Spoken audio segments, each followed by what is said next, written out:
Sir, हा प्रकार नक्की काय घडलाय आणि आपण काय याची दखल घेतली? हे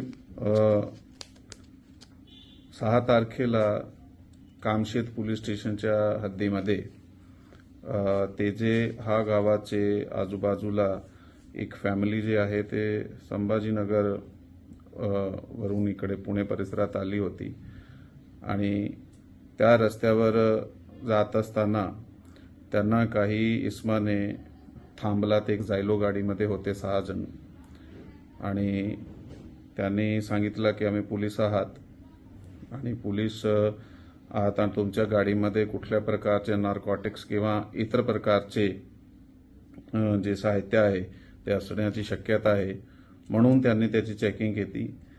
त्या गाडीमधून नार्कोटिक्स वगैरे काही सापडून आला नाही, नुसता एक सिगरेटचा पॅकेट वगैरे होता.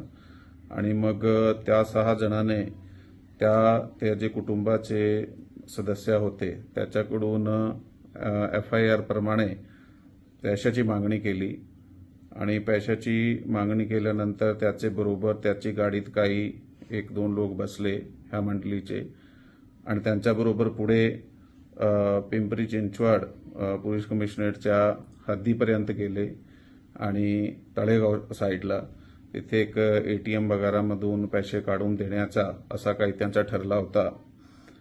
आणि ही गोष्टी ही सगळा चालू असताना ते जे फिर्यादी मंडळी आहे त्यांनी ते सूचना त्यांचे संपर्कातून पिंपरी चिंचवड पोलिसांना दिली आणि त्याच्यातून ते पुढे आमच्याकडे आली आणि तेव्हापर्यंत ही जे 6 लोकांची मंडळी होती त्यांना लक्षात आला की पोलीस कंप्लेंट केली जात आहे आणि मग हे 6 जण जे होते ते निघून गेले.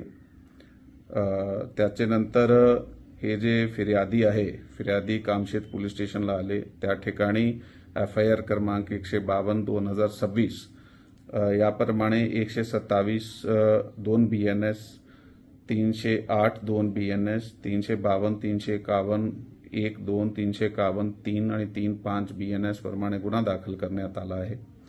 यामध्ये पुढील तपासामध्ये असा निष्पन्न झाला की हा जे 6 जण होते त्यापैकी 3 पोलीस होते जे highway state police Khandala centre येथे कार्यरत होते आणि त्याच्याबरोबर 3 वार्डन होते, ते पण पोलिसाची सहायतासाठी त्याचे सहकार्यासाठी सोबत जे ट्रॅफिक मॅनेजमेंटचं काम करतात ते पण त्याच सेंटरचे होते आणि 6 लोकांपैकी 5ला अटक करण्यात आलेला आहे यामध्ये आणि त्यांच्या विरुद्ध जे शिस्तभंगाची कारवाई आहे ती सुद्धा करण्यात आलेली आहे. पैसे यांनी किती घेतले होते याच्यामध्ये ते जे प्रयत्न झालेला आहे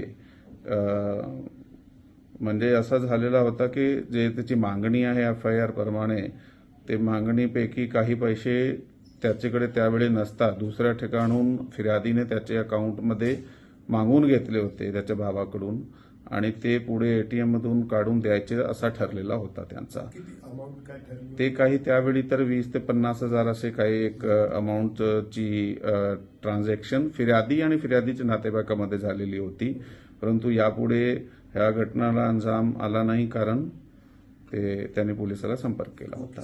थँक्यू. जय हिंद, जय महाराष्ट्र.